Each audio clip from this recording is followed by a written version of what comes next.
Hello, my name is Brian. I'm a writer with over 25 books published on Amazon, and welcome to the next video in this series from Brother Philip. This is Chapter 8, Dreams.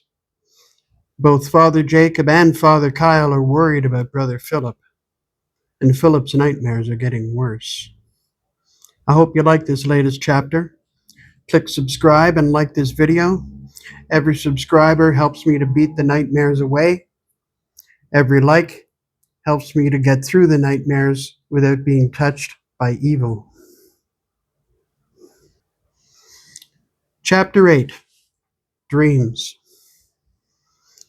Jacob took a deep breath and blinked several times. He opened his eyes and turned to see Father Kyle sitting beside his bed. "You," he mumbled. "What? Calm yourself, my friend," Kyle said softly.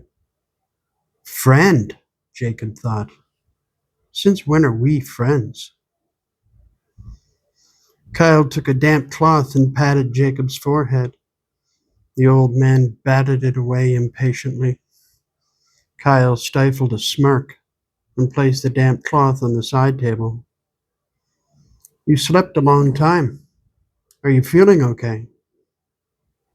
Jacob raised his head and looked around. Then he noticed that it was full daylight outside. "What's going on?" he snapped. "What time is it?" "A little after 10 in the morning." "10!" he said in alarm. "What in God's name am I doing in bed?" "You needed rest, or that would be my guess. Are you feeling all right now?" The old man sat up and looked around in confusion. "Am I right? Of course I'm all right. I just overslept, that's all." "Good." Kyle stood and moved the straight-backed chair away from the bed. He reached out a hand and smiled. "Do you need me to help you?" "God's teeth, man, I don't need your help." Jacob stubbornly shifted and put his feet on the floor.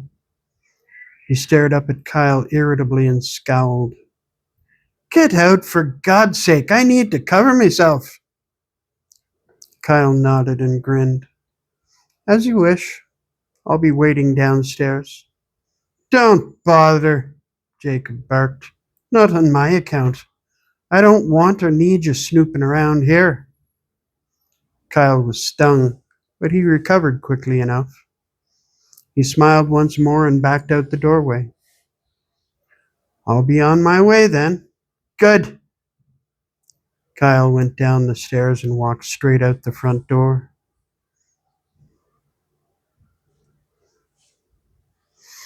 Philip watched him go with a look of surprise on his face. Father Jacob came down and scowled at him.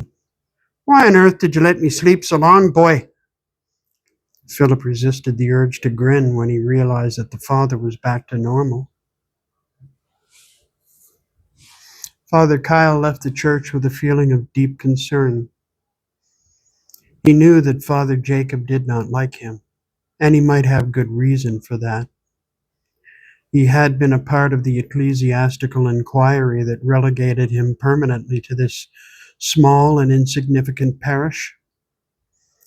Jacob had served as priest here for over 25 years now. The old man's health seemed to be slipping. He wondered if he had played a role in that. Then he shook his head and laughed a little. Jacob was at least 15 years older than he was, and he would probably outlive him. "He'll outlive everyone we know," he muttered with a laugh. He looked back over his shoulder at the chapel before it disappeared around a bend. He was not sure, but he thought he saw someone watching him through one of the windows. "And then there's the lad," he grumbled. He worried about the young man.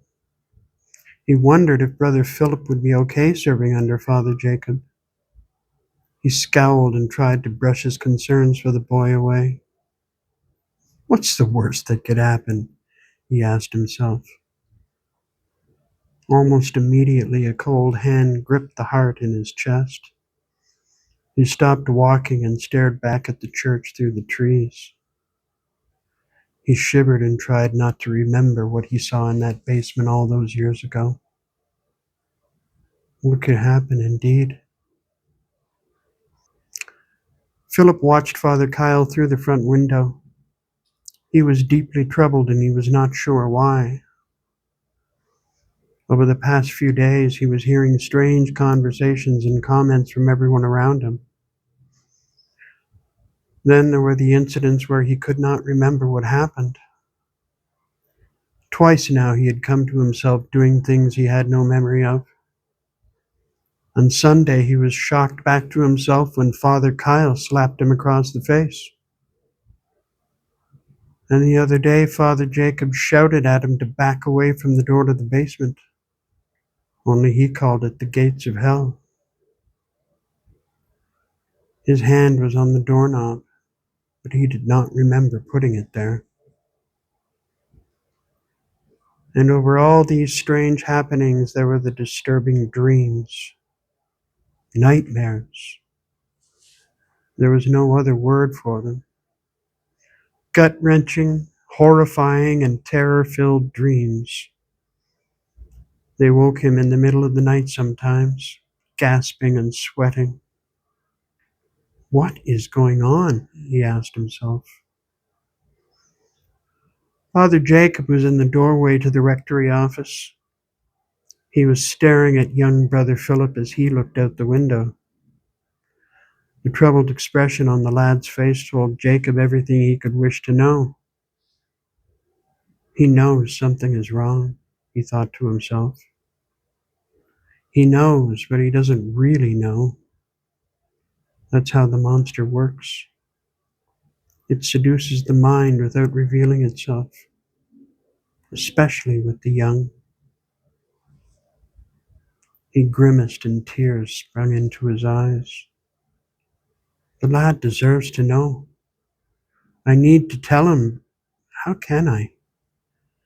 I need to tell him about Brother Charles and what happened to him. He withdrew from the doorway and fell heavily into his chair. He stared at the door and his face fell. What am I going to do? He mumbled. Philip went to sleep that night, still feeling troubled by the events of the last few days. He lay and stared at the ceiling for the longest time.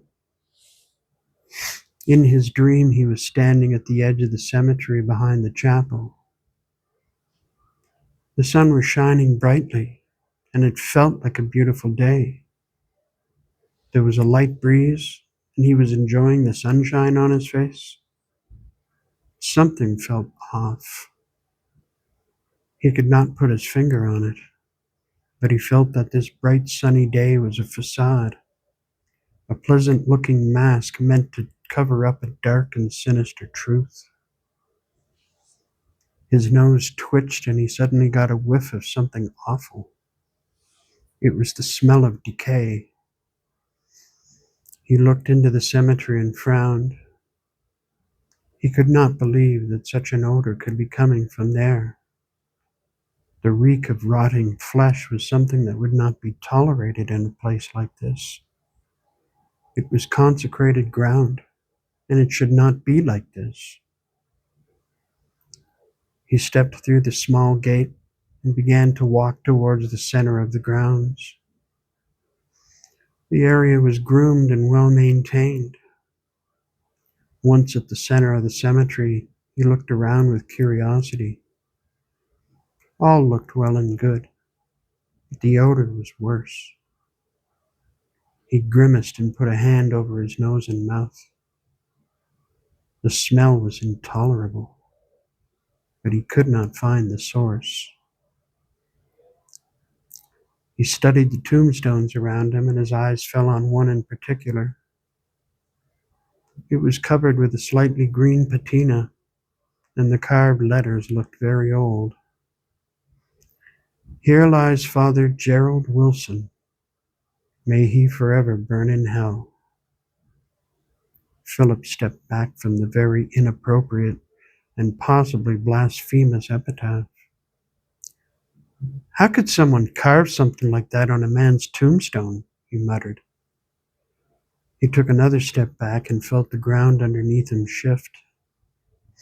Then he was falling backward, and he cast his arms far to the side to try to stop himself. Then he was falling. He thudded to the ground, and the space he had fallen through closed tight. There was no sunlight and no pleasant breeze, but the stench of rotting flesh persisted.